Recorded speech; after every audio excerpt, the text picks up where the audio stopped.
Frame ಮಾಡಿದ ನಂತರ ಇವತ್ತು ನಾವು ಏನು ಸ್ನೇಹಮಯಿ ಕೃಷ್ಣ ಅವ್ರು ಹಾಕಿದ್ರಲ್ಲ ಏನು ಪಿಟಿಷನನ್ನು ಅದನ್ನು CBIಗೆ ತನಿಖೆಗೆ ವರ್ಗಾವಣೆ ಮಾಡಬೇಕಂತಕ್ಕಂಥ ನಮ್ಮ ವಾದ ಏನಿತ್ತಲ್ಲ ಅದನ್ನು that petition came to dismissed ವಜಾ ಆಗಿದೆ.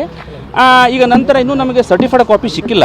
ಸರ್ಟಿಫೈಡ್ ಕಾಪಿ ಸಿಕ್ಕ ತಕ್ಷಣವೇ ಆ ಸರ್ಟಿಫೈಡ್ ಕಾಪಿಯನ್ನು ಸಂಪೂರ್ಣವಾಗಿ ಅಧ್ಯಯನ ಮಾಡಿ ಅದು ಏನು ಕೋರ್ಟ್ ಅಬ್ಸರ್ವೇಷನ್ ಇದೆ, ಫೈಂಡಿಂಗ್ಸ್ ಇದೆ, ಅದನ್ನು ನೋಡಿಕೊಂಡು ನಾವು ಸರ್ವೋಚ್ಚ ನ್ಯಾಯಾಲಯಕ್ಕೆ ಮೇಲ್ಮನವಿಯನ್ನು ಸಲ್ಲಿಸ್ತೇವೆ.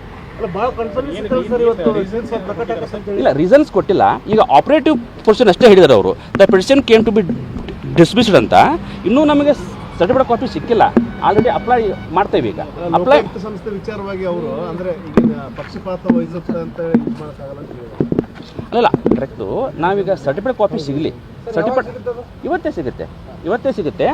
ಒಂದು ಸರ್ಟಿಫೈಡ್ ಕಾಪಿ ನಕಲು ಸಿಕ್ಕ ತಕ್ಷಣವೇ ನಾವು ಅದನ್ನು ಸಂಪೂರ್ಣವಾಗಿ ಅಬ್ಸರ್ವೇಷನ್ ಏನಿದೆ ಕೋರ್ಟಿದ್ದು ಮತ್ತು ಫೈಂಡಿಂಗ್ಸ್ ಏನಿದೆ ಅನ್ನೋದನ್ನು ನಾವು ಸಂಪೂರ್ಣವಾಗಿ ಅಧ್ಯಯನ ಮಾಡಿ ಮುಂದೆ ಮೇಲ್ಮನವಿಯನ್ನು ಯಾವ ರೀತಿ ಮಾಡಬೇಕು ಅನ್ನೋದ್ರ ಬಗ್ಗೆ ನಮ್ಮ ಸೀನಿಯರ್ ಕೌನ್ಸಿಲ್ ಜೊತೆ ಅದನ್ನು ಚರ್ಚೆ ಮಾಡಿ ನಾವು ಮುಂದಿನ ನಿರ್ಧಾರಗಳನ್ನು ತೆಗೆದುಕೊಳ್ತೇವೆ. ಸರ್, ಸುಪ್ರೀಂ ಕೋರ್ಟ್ಗೆ ಹೋಗೋದು ಪಕ್ಕ.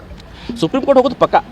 ಅಲ್ಲ, ನಿಮಗೆ ಕೊಡ್ತಾರಂತಾರೆ ನಿಮ್ಮ ಭಾಳ ವಿಶ್ವಾಸ ಇರುತ್ತೆ ಸರ್. ನಮಗೆ ವಿಶ್ವಾಸ ಇತ್ತು.